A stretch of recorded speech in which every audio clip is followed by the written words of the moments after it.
Предлагаем вашему вниманию рассказ Оноре де Бальзак «Озорные рассказы. Постоянство в любви». Текст читает Молоток. Автор перевода Габриэль Николаев. В течение первых лет XIII века, после пришествия нашего Божественного Спасителя в городе Париже, произошло одно любовное приключение из-за поступка одного человека из Турени, о котором не уставал говорить весь город и даже королевский двор. Что касается духовенства, то из этого рассказа вы увидите, какую роль оно сыграло в этой истории, свидетельства которой были им сохранены. Этот человек, называемый простым народом туренцем, потому что он родился в нашей веселой Турине, носил настоящее имя Анса. В свои последние дни этот добрый человек вернулся в свою страну и был мэром Сен-Мартена, согласно хроникам аббатства этого города, но в Париже он был великим ювелиром. И вот, в расцвете своих сил, благодаря своей великой честности, трудам и тому подобному, он стал гражданином Парижа и подданным короля, чью защиту он купил по обычаю того времени. Для него был построен дом, свободный от всякой арендной платы, рядом с церковью Сен-Лё на улице Сен-Дени, где его кузница была хорошо известна тем, кто нуждался в прекрасных драгоценностях. Хоть он и был туренцем и обладал большим пылом и живым нравом, он оставался добродетельным, как настоящий святой. Несмотря на обольщение города, он провел дни своей молодости, ни разу не запачкав своего доброго имени. Многие скажут, что это превосходит пределы той способности верить, которую Бог вложил в нас в помощь той вере, что должна быть отдана тайнам нашей святой религии. Поэтому необходимо убедительно показать тайную причину целомудрия этого ювелира. И, во-первых, помните, что он пришел в город пешком, бедный, как Иов, согласно старой поговорке. И в отличие от всех жителей нашей части страны, у которых есть только одна страсть, он обладал железным характером и упорно прошел по выбранному пути так же стойко, как монах в своем мщении.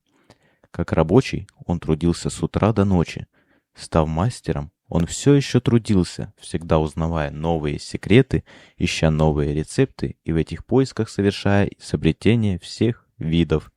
Запоздалые праздно шатающиеся стражники и бродяги всегда видели скромную лампу, светящуюся через окно ювелира, и то, как этот добрый человек чеканил, ваял, закруглял, перегонял, лепил и отделывал вместе со своими учениками при закрытых дверях и с чутким слухом. Бедность породила тяжелый труд породил его удивительную добродетель, а его добродетель породила его великое богатство. Примите это к сердцу, вы, дети Каина, которые едят дублоны и выделяют воду. Если добрый ювелир чувствовал себя охваченным дикими желаниями, которые то так, то этак овладевают несчастным холостяком, когда дьявол пытается завладеть им, осеняя себя крестным знаменем, туренец молотил по своему металлу, прогонял мятежные духи из своего мозга, склоняясь над изысканными произведениями искусства, маленькими гравюрами, фигурками из золота и серебряными формами, которые он умилостивлял гнев своей Венеры. Добавьте к этому то, что этот туренец был простым человеком с простым разумом, боявшимся Бога превыше всего, затем грабителей, затем дворян и больше всего беспорядков. Хотя у него было две руки, он никогда не делал больше одного дела за раз. Его голос был таким же кротким, как у жениха перед свадьбой. Хотя духовенство, военные и другие не давали ему репутации знатока, он хорошо знал латынь своей матери и говорил на ней правильно, не дожидаясь, пока его попросят. В последнее время парижане научили его ходить прямо, не ходить вокруг да около ради других, измерять свои страсти мерой своих доходов, не отдавать свою кожу на чужие башмаки, не доверять никому дальше, чем видишь, и никогда не говорить о том, что сделал, и всегда делать то, что сказал. Никогда не проливать ничего, кроме воды, иметь память получше, чем у мух, держать руки при себе и делать то же самое со своим кошельком, избегать толпы на углу улицы и продавать свои драгоценности дороже, чем они ему обошлись. Обо всем этом мудрое соблюдение правил давало ему ровно столько мудрости, сколько нужно, чтобы вести дела удобно и приятно. Так он и делал, не беспокоя никого другого. И незаметно наблюдая за этим добрым маленьким человеком, многие говорили: Ей-богу, я хотел бы быть этим ювелиром, даже если бы мне пришлось из-за этого 100 лет заляпываться до самых глаз парижской грязью. С таким же успехом они могли бы пожелать стать королем Франции, видя, что у ювелира были сильные, могучие, жилистые руки, настолько удивительно крепкие, что когда он сжимал кулак, самая хитрая уловка самого грубого парня не могла бы его разжать. Из чего вы можете быть уверены, что все, за что он хватался, оставалось при нем. Более того, у него были зубы, способные переживать железо, желудок, чтобы его растворять, 12-перстная кишка, чтобы его переваривать, сфинктер, чтобы выпускать его наружу без разрывов, и плечи, которые выдержали бы на себе всю вселенную, подобно тому языческому господину, которому была поручена эта работа и которого своевременное пришествие Иисуса Христа освободило от этой обязанности. На самом деле он был человеком, сделанным одним махом, а такие самые лучшие, потому что те, кого приходится подправлять, ничего не стоят, будучи подлатанными и доделанными в свободное время. Словом, мастер Анса был настоящим человеком с львиным лицом, а под его бровями был взгляд, который расплавил бы его золото, если бы огонь в его кузнице погас. Но прозрачная вода, помещенная в его глаза великим устроителем всех вещей, укращала этот великий пыл, без которого он сжег бы все вокруг. Разве он не был прекрасным образцом мужчины? И имея перед глазами такой образец его главных добродетелей, некоторые все же упорно спрашивают, почему добрый ювелир оставался таким же холостым, как устрица, видя, что эти свойства природы полезны во всех местах. Но эти упрямые критики, знают ли они, что значит любить? Ха-ха, поберегись.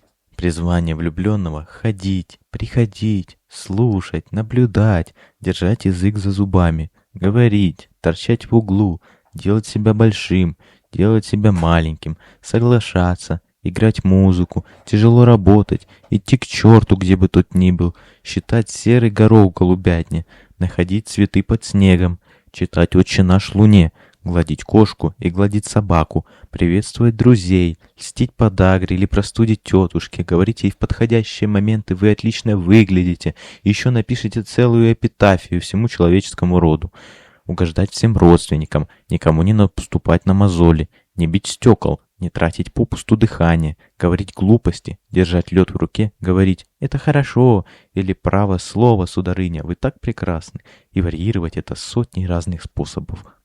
Сохранять хладнокровие, вести себя как дворянин, иметь бойкий и одновременно скромный язык, с улыбкой переносить все беды, которые дьявол может изобрести для него, укрощать свой гнев, держать природу под контролем, иметь перст Божий и хвост дьявола, вознаграждать мать, двоюродного брата, слугу, словом, делать хорошую мину при любой игре. За неимением этого женщина сбегает и оставляет вас в затруднении, не приводя ни единой христианской причины. На самом деле влюбленный в самую кроткую девушку, которую Бог когда-либо создавал в минуту хорошего настроения, даже если бы он говорил как по писанному, прыгал как блоха, крутился как игорные кости, играл как царь Давид и построил для вышеупомянутой женщины коринфский ордер из чертовых колонн, если он потерпел неудачу в том главного и скрытого дела, которое ублажает его даму больше всех прочих, и о котором она часто не знает сама, но которое ему необходимо знать, девица бросает его, как прокаженного. И она совершенно права. Никто не может винить ее за это. Когда такое происходит, некоторые мужчины становятся раздражительными, сердитыми и более несчастными, чем вы можете себе это представить. Разве мало кто из них покончил с собой из-за этой юбочной тирании? В этом деле человек отличает себя от зверя, видя, что ни одно животное еще не теряло рассудка от несчастной любви, что убедительно доказывает, что у животных нет души. Занятие влюбленного – это занятие канатного плясуна, солдата, знахаря, шута, принца, дурака, короля, бездельника, монаха, простофили, мерзавца, лжеца, хвастуна, льстеца, болвана, легкомысленного глупца, тупицы, невежды, мошенника, занятие, от которого Иисус воздержался, и в подражании которому люди великого ума также пренебрегают им. Это призвание, в котором от стоящего человека требуется потратить прежде всего свое время, свою жизнь, свою кровь, свои лучшие слова, а кроме того, свое сердце, свою душу и свой мозг. Вещи, к которым женщины проявляют жестокое пристрастие, потому что как только их языки начинают работать, они говорят между собой, что если они не получают мужчину целиком, то им не нужен и вовсе. Будьте уверены также, что есть такие кошечки, которые, сдвинув брови, жалуются, что мужчина делает для них всего лишь 100 дел, дабы выяснить, найдется ли 100-е, видя с самого начала, что во всем они желают самого глубокого духа завоевания и тирании.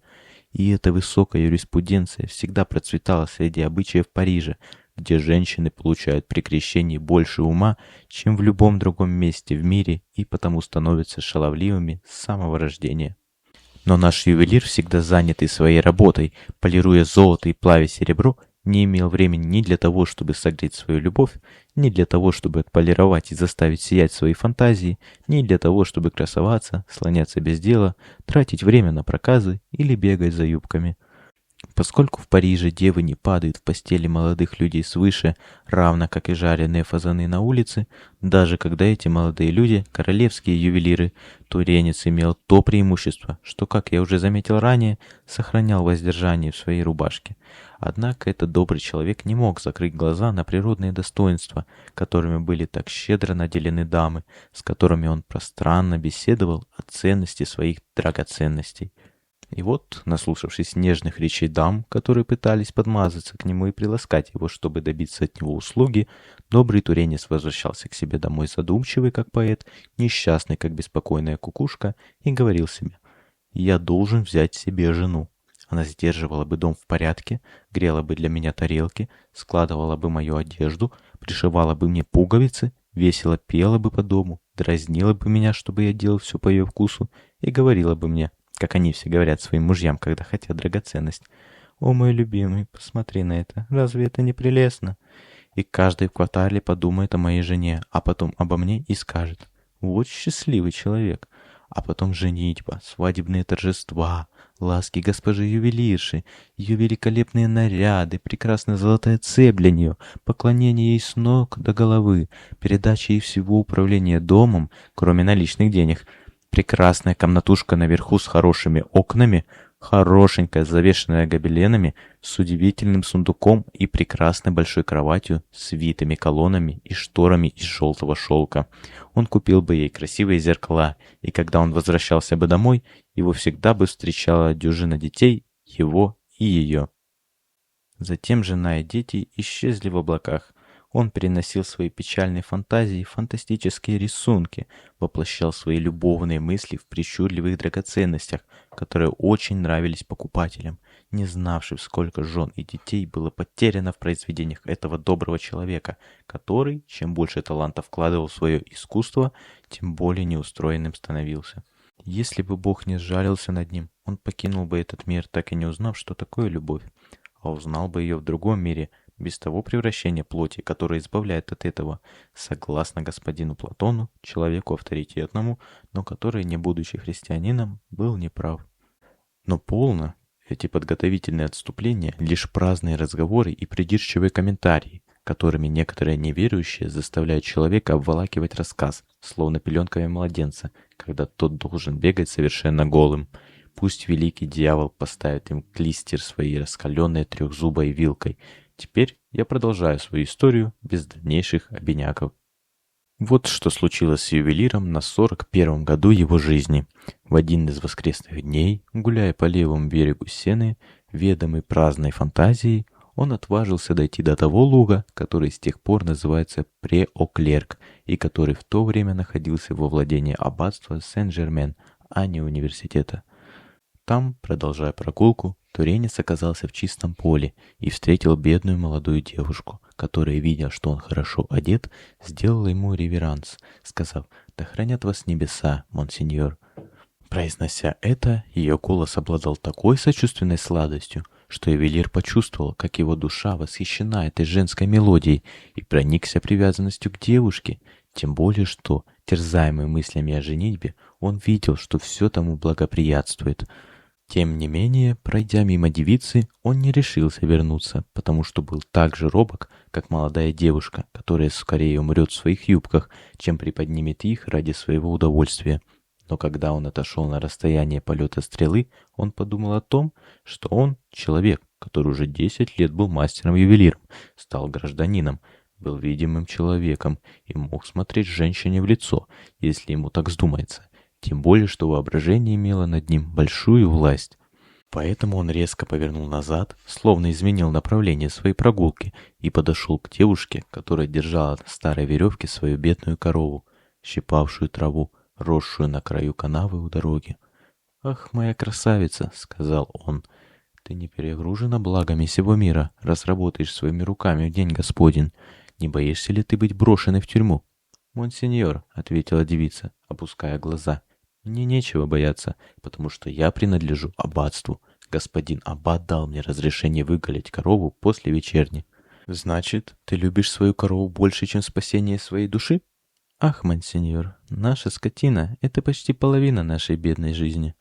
Я удивлен, моя девочка, видя тебя бедной в лохмотьях, одетой как вязанка дров, бегающей босиком по полям в воскресенье, когда ты несешь себе больше сокровищ, чем могла бы выкопать в землях аббатства. Разве горожане не преследуют тебя и не мучают своей любовью?» «О, никогда, монсеньор, я принадлежу аббатству», — ответила она, показывая ювелиру ошейник на своей левой руке, похожий на те, что носят полевые звери, но без колокольчика, в то же время бросая на нашего горожанина такой плачевный взгляд, что тот совсем опечалился, ибо через глаза передается зараза сердца, когда они сильны. «И что это значит?» — спросил он, желая узнать все об этом. И он прикоснулся к ошейнику, на котором были очень отчетливо выгравированы гербы аббатства, на которые он не хотел видеть. «Монсеньор, я дочь крепостного человека, поэтому каждый, кто соединится со мной браком, станет крепостным, будь он хоть гражданином Парижа, и будет принадлежать телом и имуществом аббатству.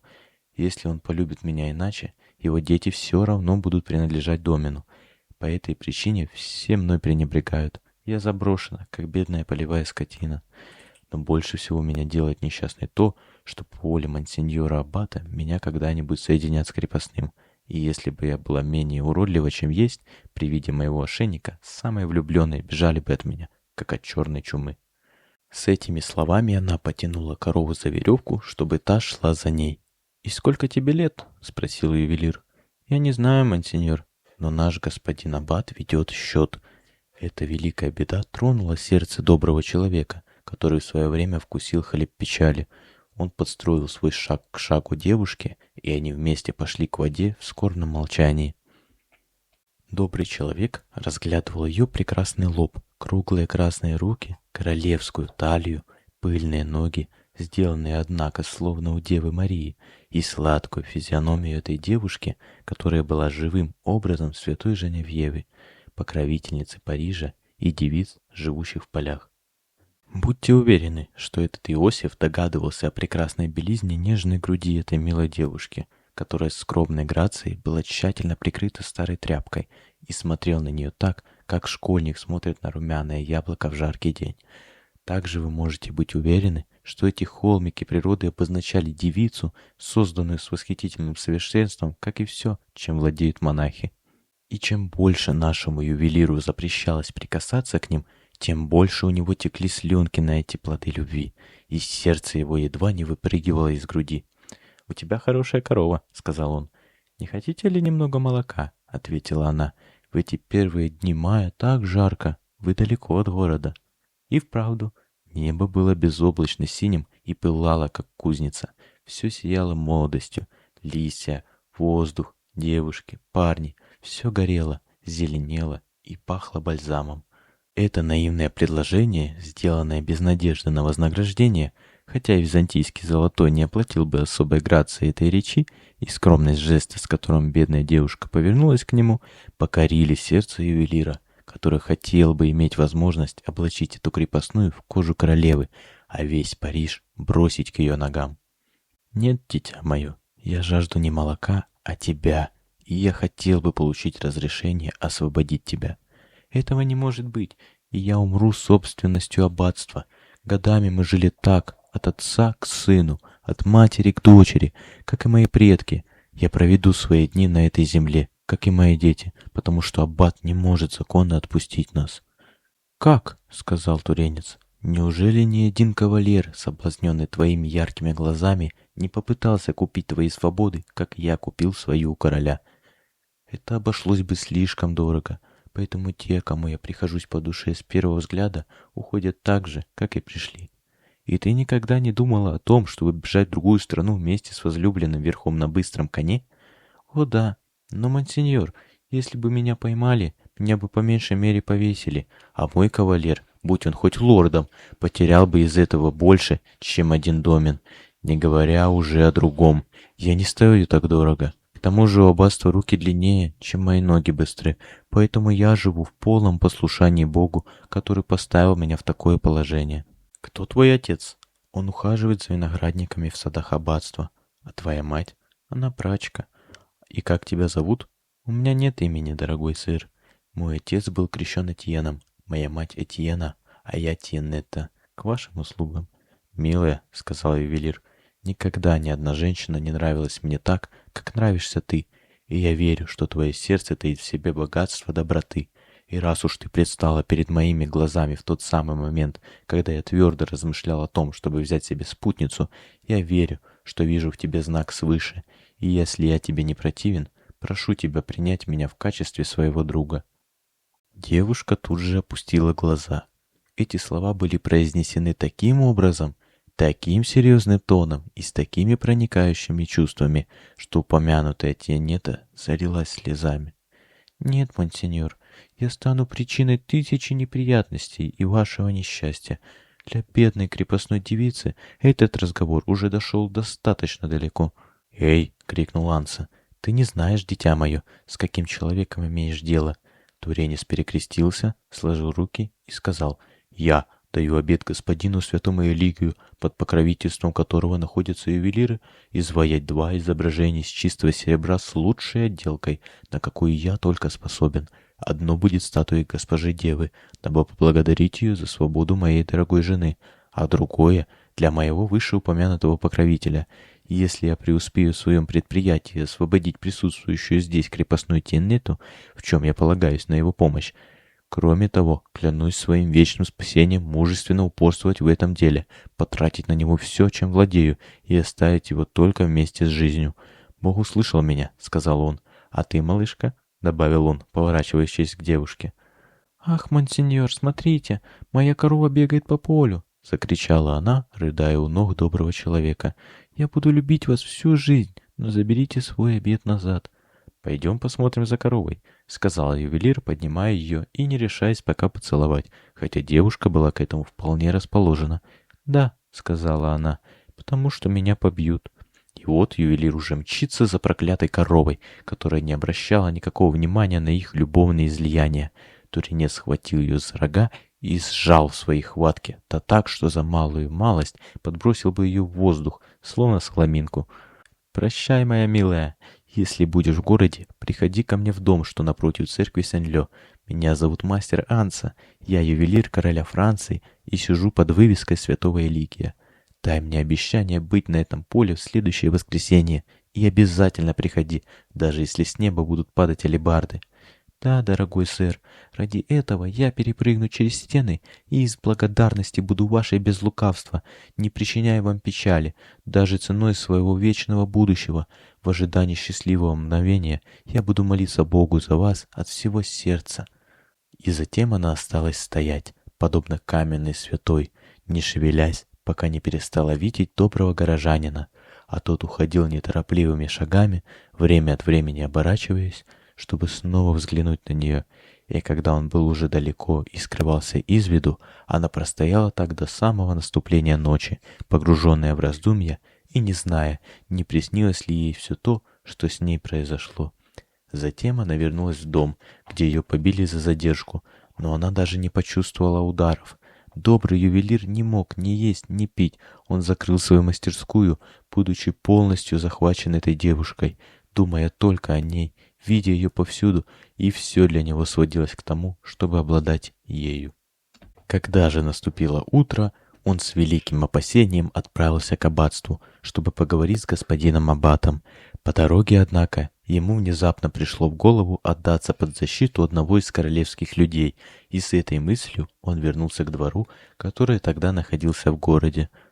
Поскольку его все уважали за рассудительность и любили за небольшие работы и доброту, королевский камергер, для которого он однажды сделал в подарок одной придворной даме золотую шкатулку, украшенную драгоценными камнями и уникальную в своем роде, пообещал ему помощь, велел оседлать лошадь для себя и лошаденку для ювелира, с которым он и отправился в аббатство, где попросил аудиенции у аббата, которым был монсеньор Югон де Сен-Нетер, 93 лет от роду.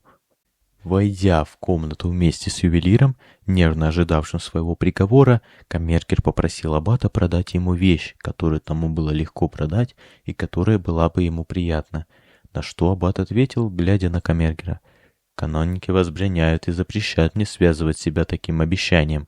«Взгляните, мой отец», — сказал камергер, — «это придворный ювелир, который воспылал великой любовью к крепостной девушке, принадлежащей вашему аббатству. И я прошу вас, в знак моего расположения к любому вашему желанию, которое вы захотите исполнить, освободить эту девицу». «Которая из них?» — спросил аббат у горожанина. «Ее зовут Тиньета», — робко ответил ювелир. «Ох-хо-хо», — сказал добрый старик Югон, улыбаясь, — «рыбак поймал для нас хорошую рыбку. Это серьезное дело, и я не знаю, как решить его единолично». «Я знаю, мой отец, что означают эти слова», — сказал камергер, нахмурив брови. «Прекрасный сэр», — сказал аббат, — «знаете ли вы, чего стоит эта девица?» Аббат приказал привести Тиньету, велев своему клерку одеть ее в самые лучшие одежды и сделать так, чтобы она выглядела как можно привлекательнее. «Твоя любовь в опасности», — сказал камергер ювелиру, отведя его в сторону. «Оставь эту фантазию. Ты можешь встретить где угодно, даже при дворе, богатых, молодых и красивых женщин, которые охотно выйдут за тебя замуж. Для этого, если понадобится, король поможет тебе, даровав какой-нибудь титул, который со временем позволит тебе основать знатный род. Достаточно ли ты снабжен кронами, чтобы стать основателем дворянского рода?» «Не знаю, монсеньор», — ответил Анса. «Я отложил кое-какие деньги». «Тогда посмотри, не сможешь ли ты купить освобождение этой девицы? Я знаю монахов, с ними деньги делают все». «Монсеньор», — сказал ювелир аббату, подходя к нему, — «на вас возложена обязанность и служение представлять здесь, на земле, доброту Бога, который часто милосерден к нам и имеет бесконечные сокровища милосердия для наших печалей. Я буду вспоминать вас каждый вечер и каждое утро в своих молитвах, и никогда не забуду, что получил свое счастье из ваших рук. Если вы поможете мне обрести эту девицу в законном браке, не удерживая в рабстве детей, рожденных от этого союза, и за это я сделаю для вас дароносицу для святой Евхаристии, столь изысканную, столь богатую золотом, драгоценными камнями и крылатыми ангелами, что другой такой не будет во всем христианском мире. Она останется уникальной, она будет слепить вам глаза и станет до такой степени славой вашего алтаря, что жители городов и иностранные дворяне будут избегаться к ней, настолько великолепной она будет». «Сын мой», — ответил аббат, — «ты что, потерял рассудок? Если ты так твердо решил взять эту девицу в законные жены, твое имущество и твоя личность будут принадлежать капитулу аббатства». «Да, монсеньор, я страстно влюблен в эту девушку и больше тронут ее бедой и ее христианским сердцем, чем даже ее совершенствами. Но я, — сказал он со слезами на глазах, — еще больше удивлен вашей жестокостью, и говорю это, хотя и знаю, что моя судьба в ваших руках. Да, монсеньор, я знаю закон, и если мое имущество перейдет в ваш домен, и если я стану крепостным, и если потеряю свой дом и свое гражданство, я все равно сохраню тот ум и мастерство, добытые моими трудами и моими науками, что находятся вот здесь», — закричал он, ударив себя по лбу, — «вместе, господином которого, кроме Бога, не может быть никто, кроме меня самого. И все ваше аббатство не смогло бы заплатить за те особые творения, что оттуда происходят. Вы можете получить мое тело, мою жену, моих детей, но ничто не добудет вам мое мастерство. Нет, даже пытки, видя, что я сильнее, чем железо твердо, и более терпелив, чем велика печаль». С этими словами ювелир, взбешенный спокойствием аббата, который, казалось, твердо решил приобрести для аббатства дублоны доброго человека, опустил кулак на дубовое кресло и разбил его вдребезги, ибо оно раскололось, словно от удара булавы. «Взгляните, монсеньор, какого слугу вы получите, и из Творца вещей божественных вы сделаете обычную ломовую лошадь». «Сын мой», — ответил аббат, — «ты понапрасну сломал мое кресло и легкомысленно судил о моем уме. Эта девица принадлежит аббатству, а не мне. Я лишь верный слуга прав и обычаев этого славного монастыря. Хотя я мог бы даровать этой женщине разрешение рождать свободных детей, я отвечаю за это перед Богом и перед аббатством. Посему, с тех пор, как здесь существовал алтарь, крепостные и монахи, то есть с незапамятных времен, никогда еще не было случая, чтобы гражданин становился собственностью аббатства через брак с крепостной женщиной. Посему ныне есть необходимость осуществить это право и воспользоваться им, дабы оно не было утрачено, ослаблено, изношено или забыто, что вызвало бы 1000 трудностей. И это имеет высшую пользу для государства и для аббатства, нежели твои камни, как бы прекрасны они ни были. Видя, что у нас есть сокровища, на которые можно купить редкие драгоценности, но никакое сокровище не может установить обычаи и законы, я призываю королевского камергера засвидетельствовать те бесконечные труды, которые его величество прилагает каждый день, борясь за утверждение своих указов. «Это закрывает мне рот», — сказал камергер. Ювелир, который не был великим ученым, погрузился в раздумья. Затем пришла Тиенета, чистая, как новенькая иголка, с уложенными волосами, одетая в платье из белой шерсти с синим поясом, в крошечных туфельках и белых чулках. В самом деле, она была так царственно красива, так благородна в своей осанке, что ювелир застыл в экстазе, а камергер признался, что никогда не видел более совершенного создания. Подумав, что в этом зрелище кроется слишком большая опасность для бедного ювелира, он увел его в город и просил больше не думать об этом деле, поскольку аббатство вряд ли отпустит такую хорошую наживку для горожан и дворян парижского люда. В самом деле, Капитул дал понять бедному влюбленному, что если он женится на этой девушке, то должен решиться отдать свое имущество и свой дом аббатству, считать себя крепостным, как себя, так и детей от вышеупомянутого брака. Хотя, по особой милости, аббатство сдало бы ему его дом при условии предоставления описи его мебели, уплаты ежегодной арендной платы и приезда на 8 дней для проживания в сарае, прилегающем к домену, исполняя таким образом повинность. Ювелир, которому все говорили о жадности монахов, ясно видел, что аббат будет нерушимо удерживать этот порядок, и его душа заполнилась отчаянием. Одно время он решил сжечь монастырь, в другое предлагал заменить аббата в место, где мог бы мучить его, пока тот не подпишет грамоту об освобождении Тиенеты. Словом, 1000 идей овладевала его мозгом и так же быстро улетучивалась. Но после долгих стенаний он решил увести девушку и бежать с ней в надежное место, откуда ничто не смогло бы его вызволить, и сделал соответствующее приготовление, ибо, окажись он за пределами королевства, его друзья или король могли бы лучше взяться за монахов и привести их в чувство. Однако добрый человек не учел своего аббата, ибо, придя на луга, он больше не нашел там Тиенеты и узнал, что ее заточили в аббатстве, причем с великой строгостью, так, чтобы добраться до нее, потребовалось бы осадить монастырь. Тогда мастер Анса проводил время в слезах, жалобах и стенаниях. И весь город, горожане и хозяйки говорили об его приключении, шум от которого был так велик, что король призвал старого аббата ко двору и спросил его, почему тот при таких обстоятельствах не уступает великой любви ювелира и почему не претворяет в жизнь христианское милосердие. «Потому что, монсеньор, — ответил священник, — все права сплетены вместе, как звенья кольчуги, и если одно выпадет, рушится все.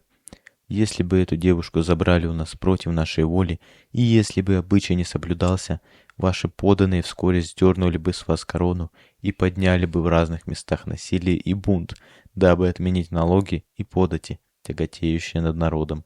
Рот короля был закрыт. Каждый с нетерпением хотел узнать конец этого приключения.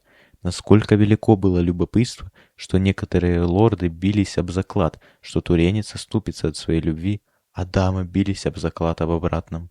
Ювелир, Пожаловавшись королеве, что монахи скрыли от его взора его возлюбленную, она сочла этот поступок отвратительным и ужасным, и вследствие ее приказаний господину аббату Туренцу было позволено каждый день ходить в разговорное аббатство, куда приходила Тиенета, но под надзором старого монаха, и она всегда приходила одетая в великое великолепие, как дама.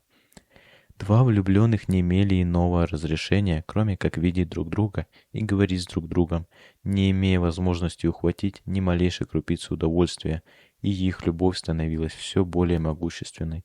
Однажды Тиенета так говорила со своим возлюбленным: «Мой дорогой господин, я решила сделать вам подарок со своей жизнью, дабы облегчить ваши страдания, и вот каким образом.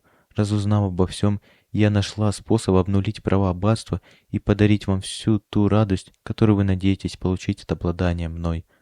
Духовный судья постановил, что поскольку вы становитесь крепостным только в силу присоединения, а не потому, что родились крепостным, ваше рабство прекратится вместе с причиной, сделавшей вас сервом. Посему, если вы любите меня больше всего на свете, пожертвуйте своим имуществом ради нашего счастья и возьмите меня в жены. Затем, когда вы насытитесь мной, когда обнимете и прижмете меня к своему сердцу в волю, до того, как у меня появится потомство, я добровольно лишу себя жизни, и таким образом вы снова станете свободным. По крайней мере, на вашей стороне будет король, который, как говорят, желает всем добра. И без сомнения, Бог простит мне то, что я причиню себе смерть ради освобождения своего супруга и господина. «Моя дорогая Тиенета!» — закричал ювелир. «Все решено. Я стану крепостным, а ты будешь жить, чтобы созидать мое счастье до конца моих дней.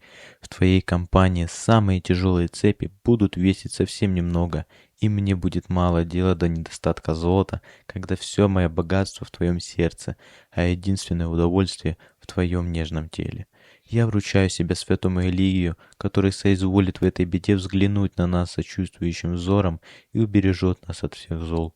Теперь я пойду отсюда к переписчику, чтобы составить акты и договоры. По крайней мере, дорогой цветок моих дней, ты будешь великолепно одета, жить в прекрасном доме и окружена заботой, как королева, на протяжении всей своей жизни, поскольку господин аббат оставляет мне заработок от моего ремесла». Тиенета, плача и смеясь, пыталась отсрочить свое счастье и хотела умереть, только бы не обращать в рабство свободного человека. Но добрый Анса шептал ей такие нежные слова и так твердо угрожал последовать за ней в могилу, что она согласилась на этот брак, думая, что всегда сможет освободиться после того, как вкусит радости любви. Когда о покорности Туренца стало известно в городе, и все узнали, что ради своей возлюбленной он отдает свое богатство и свою свободу, каждый захотел увидеть его. Дворцовые дамы обвешивались драгоценностями, только бы поговорить с ним, и на него словно с облаков посыпалось столько женщин, сколько хватило бы вознаградить за все то время, пока он жил без них. Но если кто и приближался бы к Теньете по красоте, ни одна не обладала ее сердцем. Короче говоря, когда час рабства и любви был уже близок, Анса переплавил все свое золото в королевскую корону, в которую вставил все свои жемчуга и алмазы, тайно пошел к королеве и отдал ей ее, сказав: «Госпожа, я не знаю, как распорядиться своим состоянием, которое вы здесь видите. Завтра все, что находится в моем доме, станет собственностью проклятых монахов, которые не сжалились надо мной. Соизвольте же, госпожа, принять это. Это малая плата за ту радость, которую благодаря вам я испытал, видя ту, кого я люблю. Ибо никакая сумма денег не стоит одного ее взгляда. Я не знаю, что станет со мной, но если однажды мои дети будут освобождены, я полагаюсь на ваше королевское великодушие». «Хорошо сказано, добрый человек», — закричал король. «Аббатству однажды понадобится моя помощь, и я не забуду этого».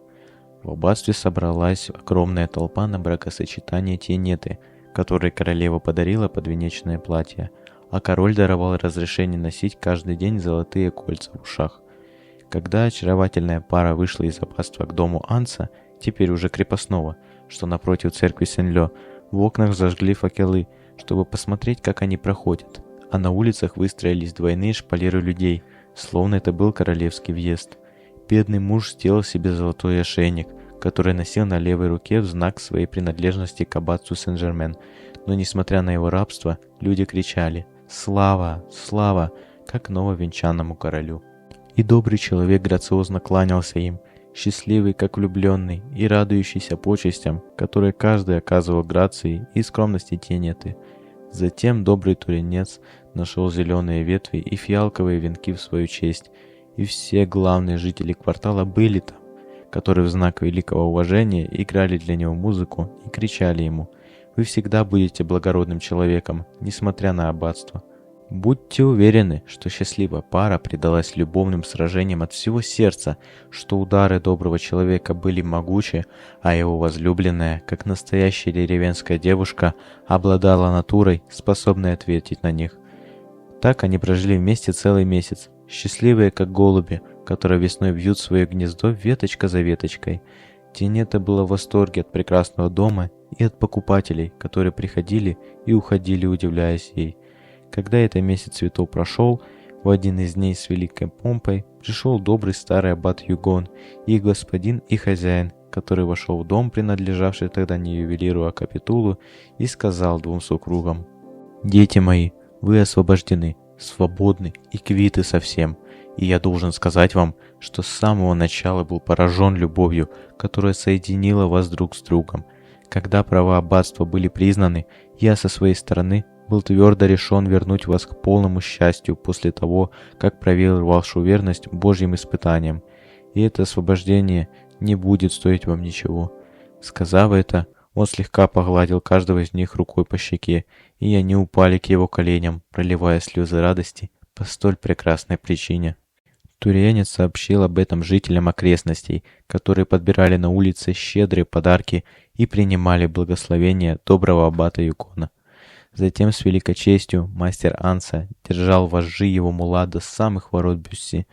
Во время пути ювелир, взявший с собой кошелек с серебром, бросал монеты бедным и страдающим, крича: «Щедрость! Щедрость во имя Бога! Да сохранит и защитит вас Бог аббата! Да здравствует добрый господин Югон!» И, вернувшись в свой дом, он угостил своих друзей и устроил новые свадебные торжества, которые длились 2 недели. Вы можете себе представить, что капитул упрекал аббата за его милосердие, открывшее дверь для того, чтобы ушла такая хорошая добыча, так, что когда через год добрый человек Югон заболел, его приор сказал ему, что это наказание с небес за то, что он пренебрег святыми интересами капитула и Бога. «Если я правильно судил об этом человеке, — сказал аббат, — он не забудет того, чем нам обязан». И в самом деле, в этот день, случайно совпавший с годовщиной бракосочетания, пришел монах, чтобы сообщить, что ювелир умоляет своего благодетеля принять его. Вскоре он вошел в комнату, где находился аббат, и разложил перед ним 2 чудесные дароносицы, которые с тех пор ни один мастер не превзошел ни в одной части христианского мира, и которые получили название «Обет стойкой любви». Эти 2 сокровища, как всем известно, помещены на главном алтаре церкви и почитаются как неоценимое произведение, ибо ювелир потратил на них все свое богатство. Тем не менее, это богатство, далеко не опустошив его кошелек, наполнило его доверху, потому что его слава и состояние росли так быстро, что он смог купить дворянский патент и земли и основал род Анса, который с тех пор пользуется большим почетом в прекрасной Турене. Это учит нас всегда прибегать к Богу и святым во всех начинаниях жизни, быть стойкими во всем и прежде всему тому, что великая любовь побеждает все, что является старой истиной. Но автор переписал ее заново, потому что она самая приятная.